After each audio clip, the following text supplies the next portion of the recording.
वंदे मातरम दोस्तों, स्वागत है आप सबका आपके अपने YouTube चैनल में जिसका नाम है UP board class by Imran. दोस्तों, जैसा कि आपको पता है कि 1 जनवरी 2021 से 31 मार्च 2021 के मध्य 25 विशेष कोर्सों का प्रशिक्षण हम अध्यापकों को पूरा करना है। इसी क्रम में हम लोग यहाँ पर विभिन्न कोर्सों की प्रश्नोत्तरी का हल उपलब्ध करा रहे हैं। आज हम लोग कोर्स संख्या 21 का हल उपलब्ध कराने जा रहे हैं। कोर्स संख्या 21 का पूरा नाम है प्रारंभिक साक्षरता में आकलन। दोस्तों, आगे बढ़ने से पहले आपसे कहना चाहते हैं, यदि आप यूपी बोर्ड के स्टूडेंट हैं या बेसिक शिक्षा विभाग में अध्यापक, तब आप हमारे यूट्यूब चैनल को सब्सक्राइब कर सकते हैं। बेल आइकन दबाना ना भूलें। समय व्यर्थ न करते हुए सीधे पहले भाग का क्वेश्चन आपके सामने उपलब्ध है। दोस्तों, भाग 1 का नाम है प्रारंभिक साक्षरता में आकलन की समझ। आइए अब इसकी प्रश्नोत्तरी को हल करने की कोशिश करते हैं। पहला प्रश्न आपके सामने स्क्रीन पर है। आपके अनुसार क्या अशोक का हर साल होने वाला आकलन ठीक तरीके से हुआ था? सबसे सटीक विकल्प चुनिए। नीचे 4 विकल्प दिए गए हैं, आप चारों विकल्पों को पढ़ लीजिए और हम आपको इसका सही उत्तर बताते हैं, क्योंकि यदि हम चारों विकल्पों को पढ़ते हैं तो सभी भागों के लिए ये वीडियो बहुत बड़ा हो जाएगा। आशा करते हैं कि आपने इन चारों विकल्पों को अच्छी तरीके से पढ़ लिया होगा। अब हम इसके सही उत्तर की चर्चा करते हैं। दोस्तों, प्रश्न के लिए चौथा विकल्प पूरी तरीके से सही है। नहीं, आकलन ठीक हुआ होता तो अशोक को सही मदद मिल पाती। इसे सही उत्तर के रूप में चयनित करके आप अगले क्वेश्चन की ओर प्रोसीड हो जाइए। अगला क्वेश्चन अब आपकी स्क्रीन पर। पहले भाग में टोटल 27 खंड हैं और अगला क्वेश्चन हमें 12वें खंड में प्राप्त हो रहा है। क्वेश्चन है कि प्रारंभिक भाषा शिक्षा में आकलन किस लिए और किस प्रकार का होना चाहिए। आपको जो भी विकल्प सही लगते हैं उनको चुनिए और यहाँ पर 4 विकल्प दिए हुए हैं। आप चारों विकल्पों को पढ़ लीजिए। हम आपको सही उत्तर सुझाने की कोशिश करते हैं। दोस्तों, प्रश्न के लिए विकल्प संख्या 3 और विकल्प संख्या 4 को सही उत्तर के रूप में आप चयनित करके सबमिट बटन दाबिए। निश्चित ही ये उत्तर पूरी तरीके से सही है। अगला क्वेश्चन आपकी स्क्रीन पर उपलब्ध है। दोस्तों, प्रश्न हमें 16वें खंड में प्राप्त हो रहा है। आप इनकी जगह होते तो कैसे पता करते कि बच्चों का असली स्तर क्या है? 4 विकल्प दिए गए हैं। पहले से पढ़ा रहे दूसरे शिक्षकों की राय लेते, पूर्व ज्ञान की बजाय आगे के पाठ्यक्रम को पढ़ाते। तीसरा विकल्प है पुनः आकलन कर बच्चों का स्तर पता लगाते और चौथा विकल्प है सिर्फ कम ग्रेड वाले बच्चों का आकलन कर पाते। आइए देखते हैं कि 16वें खंड में आए हुए इस प्रश्न का सही उत्तर क्या रहेगा। इस प्रश्न के सही उत्तर के लिए चारों ही विकल्प को चयनित किया गया है। आप चारों विकल्प को चयनित कर लीजिए। जब आप विकल्पों को चयनित करेंगे तो प्रत्येक विकल्प के सामने एक ब्लैक टिक लग जाएगा। इसके बाद आप सबमिट बटन दाब करके अपना उत्तर फीड करा देंगे। अगला क्वेश्चन आपकी स्क्रीन पर फिर से मौजूद है। प्रश्न के अनुसार पूछा जा रहा है कि यदि आपके अनुसार आकलन के मुख्य उद्देश्य होते तो वो क्या होने चाहिए थे? अर्जित ज्ञान का सही स्तर जानना, अभिभावकों या अधिकारियों को पढ़ाने के प्रमाण देना, बच्चों की सीखने और खुद की छवि को समझना और अगला विकल्प है भाषा कौशल को आंकना और उसे बढ़ावा देना। नेक्स्ट विकल्प है बच्चों को क्षमता अनुसार वर्गों में बांटना। अगला विकल्प है अंक या ग्रेड देना और सबसे अंतिम विकल्प के तौर पर है सीखने में आई मुश्किलों को पहचान कर सीखने सिखाने की योजना बनाना। यहाँ पर कई विकल्प दिए गए हैं। इसका मतलब यह है कि एक से अधिक विकल्प सही उत्तर के रूप में चुने जा सकते हैं। आइए देखते हैं कि इस प्रश्न का सही उत्तर क्या है। यह प्रश्न हमें 21वें खंड में प्राप्त हो रहा है। दोस्तों, प्रश्न के सही उत्तर के रूप में इन 3 विकल्पों का चयन किया गया है। बच्चों की सीखने और खुद की छवि को समझना, इसके बाद भाषा कौशल को आंकना और उसे बढ़ावा देना। तीसरा विकल्प है सीखने में आई मुश्किलों को पहचान कर सीखने सिखाने की योजना बनाना। आप इन 3 विकल्पों को सही उत्तर के रूप में चयनित करके सबमिट बटन दाब देंगे और अगले क्वेश्चन की ओर पहुंचेंगे। अगला क्वेश्चन अब आपकी स्क्रीन पर मौजूद है। 23वें खंड में अगला प्रश्न है, आप 3 साल के एक बच्चे को कहानी की किताब पढ़ने के लिए क्या कहकर मनाएंगे? विकल्प दिए गए हैं। इसे पढ़ने से तुम पढ़ना लिखना सीख जाओगे। दूसरा विकल्प है इस किताब के चित्र तुम्हें अच्छे लगेंगे। तीसरा विकल्प है यह किताब 3 साल के बच्चों के लिए बहुत सही है। और चौथा विकल्प है कि खास तुम्हारे लिए बाजार से यह महंगी किताब खरीदी गई है। आइए प्रश्न का सही उत्तर तलाशने की कोशिश करते हैं। दोस्तों, इस प्रश्न का सही उत्तर है कि इस किताब के चित्र तुम्हें अच्छे लगेंगे। यह कहकर के हम उस 3 साल के बच्चे को मनाने की कोशिश करेंगे।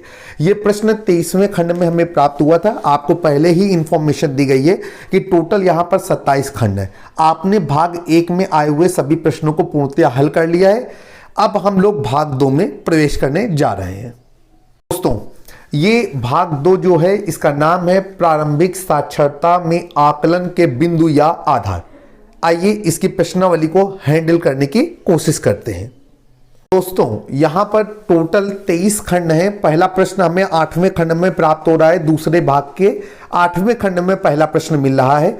आपके अनुसार प्रारंभिक भाषा शिक्षण में आकलन के आधार क्या हो सकते हैं? उचित विकल्प या विकल्पों को चुनिए। अर्थात एक से अधिक विकल्प चुनने का भी मौका दिया गया है। पहला विकल्प है अक्षर पहचान, अक्षर ध्वनि संबंध, अक्षरों की बनावट, शब्दों की जानकारी, शुद्ध वाचन, शुद्ध वर्तनी, सुलेख आदि। दूसरा विकल्प है बच्चों के स्तर के मुताबिक उनको अंक या ग्रेड दिए जा सकते हैं। तीसरे विकल्प के तौर पे हम चुन रहे हैं कि सुनने बोलने की क्षमता का विकास, पढ़ने लिखने में दिलचस्पी और बच्चों की इस पूरी प्रक्रिया, प्रिंट की दुनिया और स्वयं के बारे में अवधारणा। आइए देखते हैं कि इस पहले प्रश्न का सटीक हल क्या है। प्रिय अध्यापक बंधुओं, विकल्प 1 और विकल्प 3 को सही उत्तर के रूप में चयनित कर लिया जाएगा। सबमिट बटन दाब करके हम अगले क्वेश्चन की ओर बढ़ेंगे। निश्चित ही आपका यह उत्तर 100% सही रहेगा। 10वें खंड पर क्वेश्चन दूसरा मिलेगा हमें। आपके अनुसार स्क्रीन पर दिखाए गए बिंदु क्या दर्शाते हैं? विकल्प दिए गए बच्चे की क्षमताएं। दूसरा विकल्प है पढ़ने लिखने के सार्थक मौके। तीसरा विकल्प है भाषा समृद्ध कक्षा का विवरण। चौथा विकल्प है भाषा सीखने सिखाने के उद्देश्य। पांचवा विकल्प है आकलन के पहलू या मापदंड। आइए देखते हैं कि इस प्रश्न के सटीक उत्तर क्या है। दोस्तों, भाग 2 में आए हुए इस दूसरे प्रश्न के लिए 5 के 5 विकल्प पूरी तरीके से सही हैं। आप ऊपर से नीचे इन सभी विकल्पों को चयनित कर लिए सबमिट बटन दाब दीजिए। आपका प्रश्न सही रहेगा। आइए अगले प्रश्न की ओर चलते हैं जो भाग 2 से संबंधित है और ये देखते हैं कि भाग 2 के किस प्रखंड में हमें अगला प्रश्न प्राप्त हो रहा है। 14वें खंड में प्रश्न मिल रहा है हिंदी में सुनी गई बात, कविता, खेल, गीत, कहानी आदि अपने तरीके और भाषा में कहने सुनने के अवसर उपलब्ध हों। अब कह रहा है इस अवसर की मदद से आप किन बिंदुओं का आकलन कर सकते हैं? उचित विकल्प या विकल्पों को चुनना है। नीचे 3 विकल्प दिए गए हैं। आप इन तीनों विकल्पों को पढ़ लीजिए। इसके बाद हमारी टीम आपको सही उत्तर देने की कोशिश कर रही है। दोस्तों, यहां पर तीनों के तीनों विकल्प सही उत्तर के रूप में चयनित कर लिए जाएंगे। आप तीनों विकल्पों को चयनित करके सबमिट बटन दाब दीजिए। आपका प्रश्न सही रहेगा। अगला क्वेश्चन अब आपकी स्क्रीन पर जो 15वें खंड से हमें प्राप्त हो रहा है। क्वेश्चन आपके सामने है कि तरह तरह की कहानियां, कविताएं, चित्रों के आधार पर अनुमान लगाकर पढ़ने के सुअवसर उपलब्ध हों। इस अवसर की मदद से आप किन बिंदुओं का आकलन कर सकते हो? उचित विकल्प या विकल्पों को चुनना है। यहां पर भी 3 विकल्प दिए गए हैं। आप तीनों विकल्पों का अध्ययन कर लीजिए, इनको पढ़ लीजिए। इसके बाद हमारे द्वारा बताए गए उत्तर को सही विकल्प के रूप में टिक करते हुए आप सबमिट बटन दाब करके आगे की ओर बढ़ेंगे। आइए देखते हैं कि इस प्रश्न का सबसे उचित हल क्या है। अध्यापक बंधुओं, यहां पर भी समस्त तीनों विकल्पों को सही उत्तर के रूप में चयनित कर लिया जाएगा। आप तीनों विकल्पों को सही उत्तर के रूप में चयनित करके सबमिट बटन दाब करके अगले प्रश्न की ओर बढ़ जाएंगे। 16वें खंड पर अगला प्रश्न प्राप्त हो रहा है। दोनों उदाहरणों से आकलन के आधार और सीखने सिखाने के अवसरों के लिए कौन सी बातें कह सकते हैं? 4 विकल्प दिए गए हैं। आकलन के आधार का सीखने सिखाने की प्रक्रिया से कोई रिश्ता नहीं है। किसी भी आकलन के बिंदु को सार्थक सीखने के मौकों में कहीं भी आंका जा सकता है। इसके बाद किसी एक आकलन के बिंदु को कई तरह के सार्थक अवसरों में देखने की जरूरत है। और अंतिम विकल्प है किसी भी सार्थक अवसर में कई तरह के आकलन के मौके छुपे हो सकते हैं, बस हमें उन्हें पहचानने की जरूरत है। आइए देखते हैं कि इस प्रश्न के लिए उचित हल क्या है। दोस्तों, यहां पर अंतिम विकल्प को सही उत्तर के रूप में चुना जाएगा। आप इसे सही उत्तर के रूप में चुन करके सबमिट बटन दाब दीजिए। इसके बाद आप अगले क्वेश्चन की ओर बढ़ेंगे। अगला क्वेश्चन अब आपकी स्क्रीन पर उपलब्ध होने जा रहा है। दोस्तों, आपसे माफी चाहते हैं, दूसरे भाग से संबंधित सभी प्रश्न पूर्ण समाप्त हो गए हैं। अब हम तीसरे भाग पर पहुंच गए हैं। इस तीसरे भाग का नाम है आकलन कब करें और कैसे करें। आइए देखते हैं कि इस तीसरे भाग में कुल कितने प्रश्न हैं, कुल कितने प्रखंड हैं और संबंधित प्रश्नों के सही हल क्या हैं। प्रिय अध्यापक बंधुओं, इस तीसरे भाग में कुल 24 प्रखंड हैं और पहला प्रश्न हमें चौथे प्रखंड में मिल रहा है। क्वेश्चन है कि प्रारंभिक साक्षरता में जहां बच्चे अभी भाषाई कौशल सीखने की शुरुआत पर ही हैं, बच्चों की क्षमताओं का आकलन करने के कौन कौन से उपाय अपनाए जा सकते हैं। नीचे कुल 6 विकल्प दिए गए हैं। आप इन 6 विकल्प का अध्ययन कर लीजिए। इसके बाद हम आपको सही उत्तर बताने की कोशिश करते हैं। आशा करते हैं कि आपने 6 के 6 विकल्प को पढ़ लिया होगा। आइए देखते हैं कि इस भाग 3 में आए हुए पहले प्रश्न का सबसे उचित हल क्या है। दोस्तों, सही उत्तर आपके सामने स्क्रीन पर डिस्प्ले हो रहा है। यहां पर जितने भी 6 विकल्प दिए गए हैं, आप इन सभी 6 विकल्प को सही उत्तर के रूप में चयनित कर लेंगे। इसके बाद आप सबमिट बटन दाबेंगे, आपके आंसर 100% सही रहेंगे। आइए अगला क्वेश्चन चलते हैं, जो आपकी स्क्रीन पर डिस्प्ले होने जा रहा है। दोस्तों, भाग 3 का अगला प्रश्न 11वें खंड से मिल रहा है। आपके अनुसार इस स्थिति में आकलन कैसे किया जा सकता है। 4 विकल्प दिए गए हैं। एक बार में 1 या 2 ही मापदंडों को आप आंका जा सकता है। 5-6 बच्चों का आकलन अलग अलग दिन किया जा सकता है। तीसरा विकल्प है एक ही परीक्षा पत्र में आसान, थोड़े मुश्किल और ज्यादा मुश्किल सवाल दिए जा सकते हैं। और जो अंतिम विकल्प है वो है कि बच्चों को एक दूसरे के काम के आकलन में शामिल किया जा सकता है। आइए देखते हैं कि 11वें खंड में आए हुए इस प्रश्न के लिए कौन से विकल्प सही उत्तर के रूप में चयनित किए जा सकते हैं। दोस्तों, सही उत्तर आपके सामने स्क्रीन पर डिस्प्ले हो रहे हैं। एक बार में 1 या 2 ही मापदंडों को आंका जाए। 5-6 बच्चों का आकलन अलग अलग दिन किया जा सकता है और एक ही परीक्षा पत्र में आसान, थोड़े मुश्किल और ज्यादा मुश्किल सवाल दिए जा सकते हैं। इन 3 विकल्पों को सही उत्तर के रूप में आप चयनित करके सबमिट बटन दाब दीजिएगा और अगले क्वेश्चन की ओर बढ़ जाइएगा। आइए देखते हैं अगला क्वेश्चन क्या है और उस क्वेश्चन का सही हल क्या रहेगा। क्वेश्चन है कि आपके अनुसार प्रारंभिक साक्षरता का आकलन करने के लिए कौन कौन सी तकनीकें अपनाई जा सकती हैं। नीचे हमें 5 विकल्प दिए गए हैं। आप इन 5 विकल्पों को पढ़िए और इसके बाद मंथन करिए कि इनमें से कौन सा उत्तर सही उत्तर हो सकता है। यदि आपके द्वारा मंथन किया गया उत्तर और हमारे द्वारा बताया गया उत्तर सही होता है तो इससे हमारे मानसिक सबल मिलता है और कॉन्फिडेंस मजबूत होता है। यह क्वेश्चन हमें 17वें प्रखंड में प्राप्त हो रहा है। आइए देखते हैं कि इस क्वेश्चन से संबंधित सही हल क्या है। दोस्तों, उन 5 में से 4 विकल्प सही हैं जो आपके सामने स्क्रीन पर डिस्प्ले किए जा रहे हैं। आप इन 4 विकल्पों को सही उत्तर के रूप में चयनित कर लेंगे। जब आप इन विकल्पों को चुनेंगे तो इन विकल्पों के आगे बने हुए बॉक्स में टिक का निशान आ जाएगा।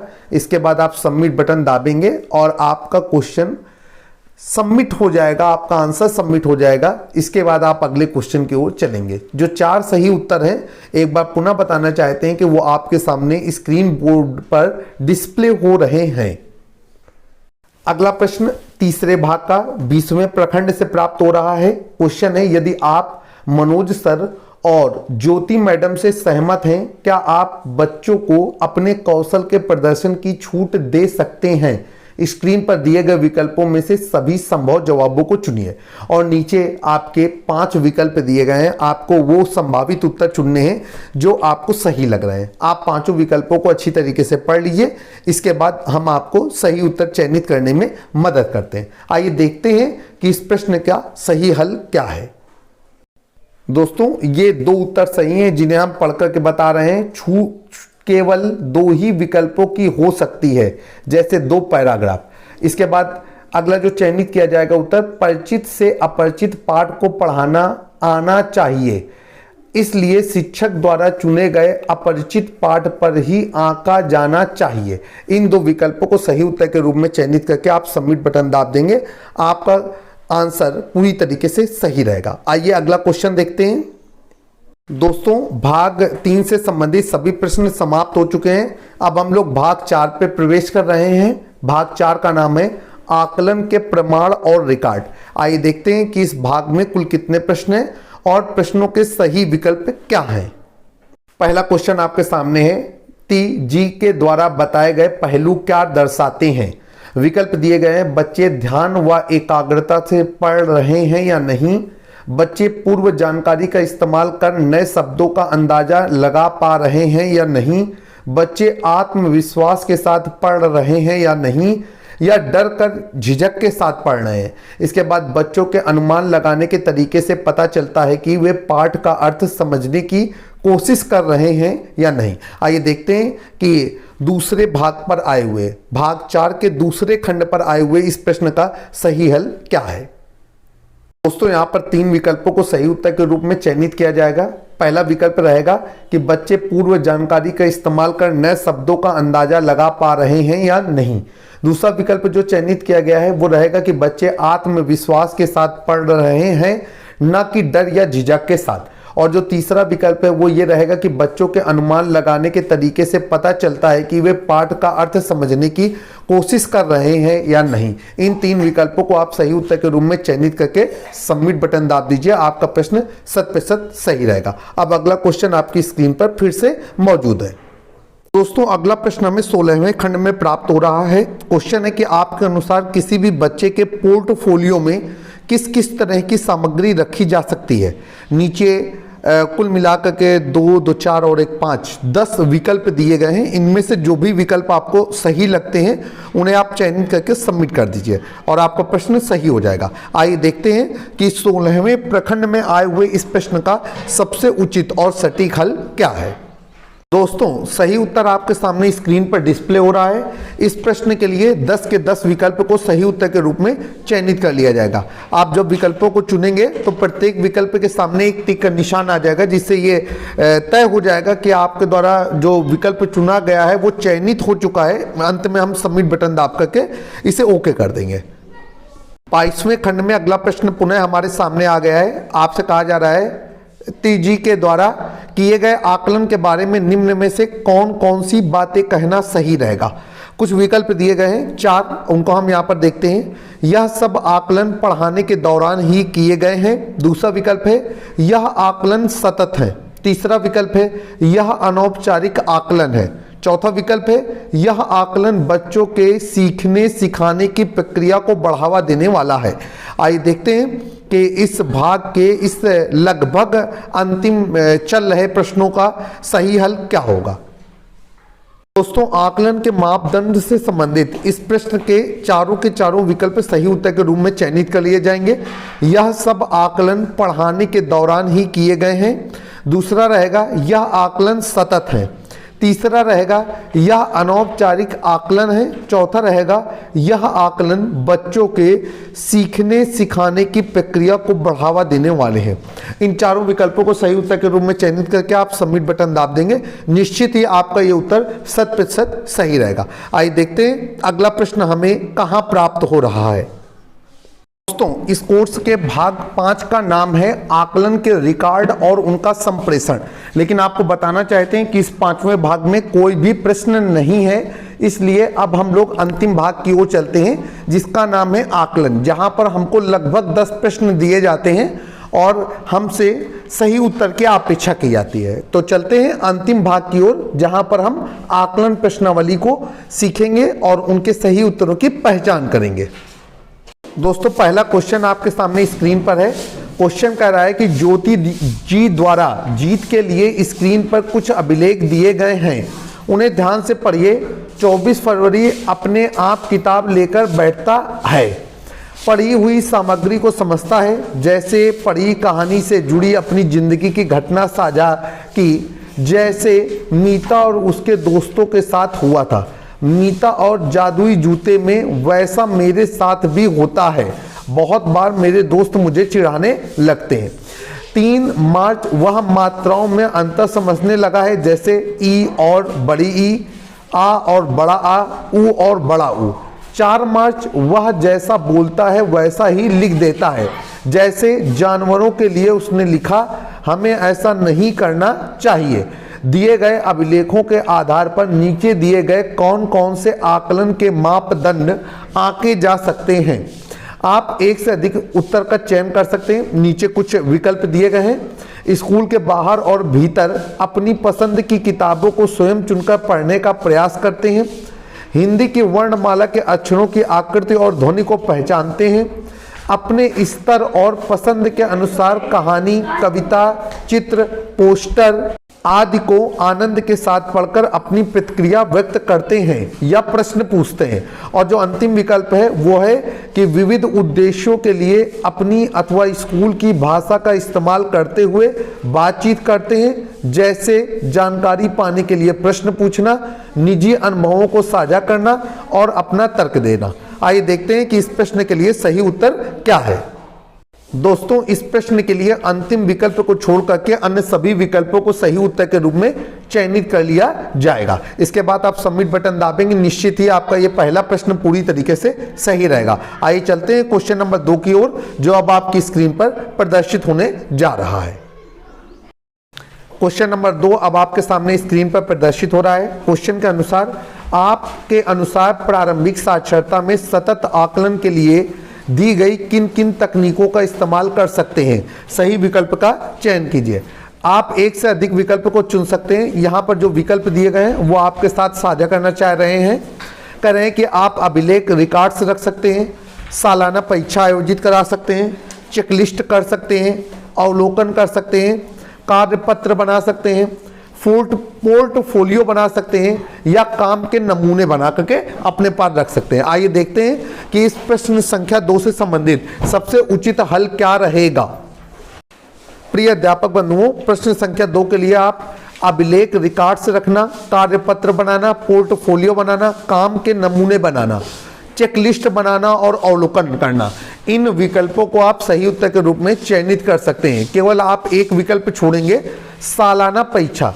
इसके बाद अन्य सभी विकल्पों को सही उत्तर के रूप में चयनित करते हुए आप सबमिट बटन दाबेंगे। इस तरीके से क्वेश्चन नंबर 2 भी आपका पूरी तरीके से सही हो जाएगा। आइए चलते हैं क्वेश्चन नंबर 3 की ओर, जो अब आपकी स्क्रीन पर प्रदर्शित होने जा रहा है।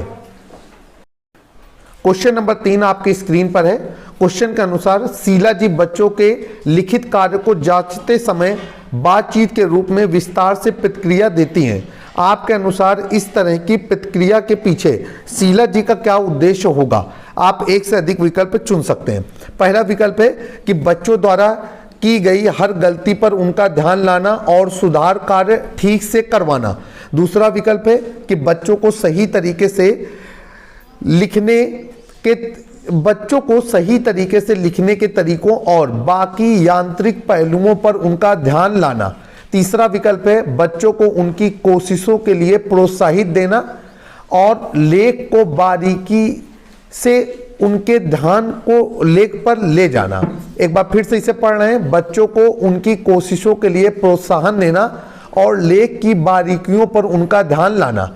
और जो चौथा विकल्प है वो है बच्चों की लिखने की ललक को बिना चोट पहुंचाए उनके लेख को बेहतर करने के लिए कुछ सुझाव दे पाना। आइए देखते हैं कि इस प्रश्न संख्या 3 के लिए कौन से विकल्प उचित उत्तर के रूप में चयनित किए जा सकते हैं।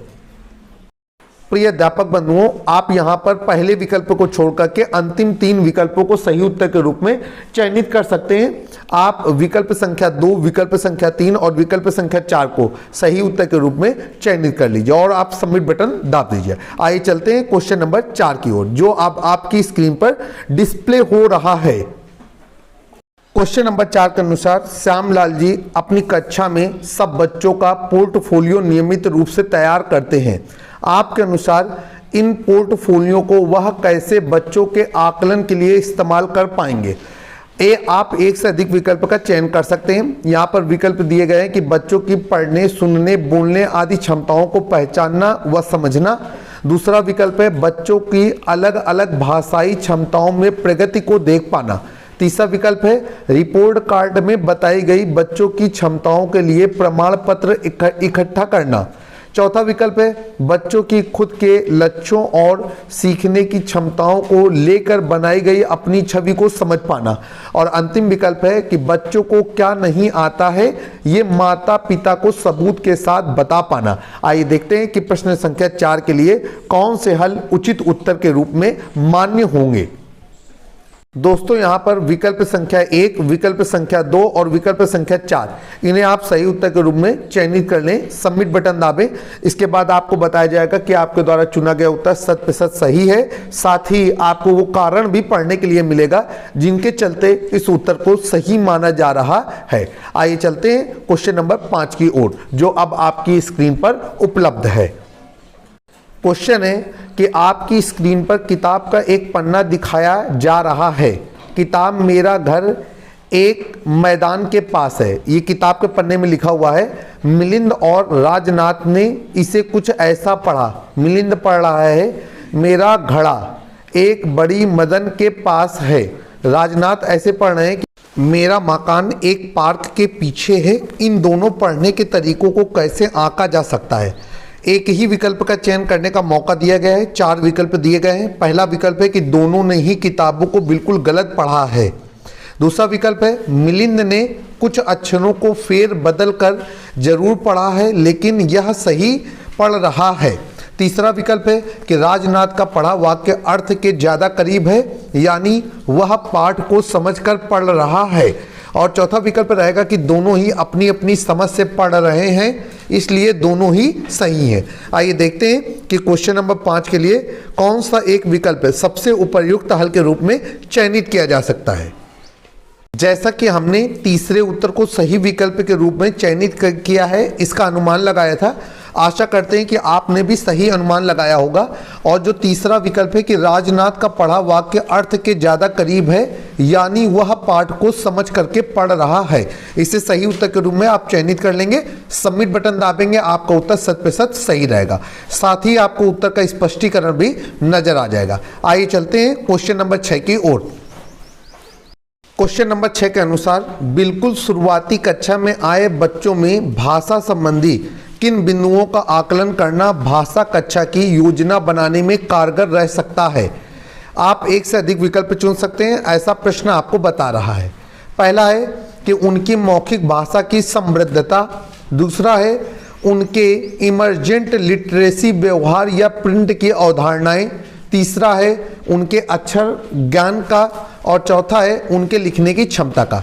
आइए देखते हैं कि क्वेश्चन नंबर 6 के लिए कौन से विकल्प सही हैं। अध्यापकों इस प्रश्न के लिए विकल्प 1 और विकल्प 2 को सही उत्तर के रूप में चयनित कर लीजिए। उनकी मौखिक भाषा की समृद्धता और उनके इमर्जेंट लिटरेसी व्यवहार या प्रिंट की अवधारणाएं, ये दोनों ही विकल्प सही उत्तर के रूप में चयनित कर लिए जाएंगे। इनको चुन करके आप सबमिट बटन दाब देंगे। आइए चलते हैं इस कोर्स के अंतिम प्रश्न की ओर। प्रश्न संख्या 7 अब आपकी स्क्रीन पर। जैसा कि आपको बताना चाहते हैं कि पिछले सभी कोर्सों में 9, 10 या 10 से अधिक 12-13 क्वेश्चन दिए गए थे आकलन प्रश्नावली में, लेकिन यहां पर सिर्फ 7 प्रश्नों को सम्मिलित किया गया है। क्वेश्चन नंबर 7 अब आपकी स्क्रीन पर डिस्प्ले हो रहा है। क्वेश्चन दिया गया है कि आपकी स्क्रीन पर एक वाक्य दिया गया है, उसके खाली स्थान भरने के लिए दिए गए विकल्पों में से 2 उचित विकल्पों को चुनना है। आपका जो वाक्य दिया गया है वो है कि प्रारंभिक साक्षरता में आकलन में हम न केवल बच्चों के बढ़ते भाषा कौशल को आंकते हैं, बल्कि इस बात पर भी गौर करते हैं कि बच्चों में, और ये पहला खाली स्थान है, प्रिंट की दुनिया और इसके बाद एक खाली स्थान और है के बारे में कैसी छवि बन रही है। आप एक से अधिक विकल्प चुन सकते हैं। और जो विकल्प दिए गए हैं वो है पढ़ने लिखने की प्रक्रिया, शिक्षा प्रणाली, आसपास की दुनिया, खुद या स्वयं, शिक्षक, दोस्तों, ज्ञान भंडार, सुनने बोलने के कौशल। अब हम लोग इस अंतिम प्रश्न का उत्तर चुनते हैं। इसके बाद हमारी यह आकलन प्रश्नावली पूर्णतया समाप्त हो जाएगी। दोस्तों यहाँ पर जो उत्तर चुना जा रहा है वो पहला विकल्प रहेगा पढ़ने लिखने की प्रक्रिया, और इसके बाद हम एक उत्तर चुनेंगे खुद या स्वयं। इन दो उत्तरों को सही विकल्प के रूप में आप चयनित कर लीजिए और सबमिट बटन दाब दीजिए। इस तरीके से आप देख रहे हैं कि आपने सातों के सातों प्रश्नों को हैंडल कर लिया है और सभी के उत्तर हमारे माध्यम से और आपने अपने सहयोग से पूरे कर लिए हैं। वीडियो में अंत तक जुड़े रहने के लिए धन्यवाद।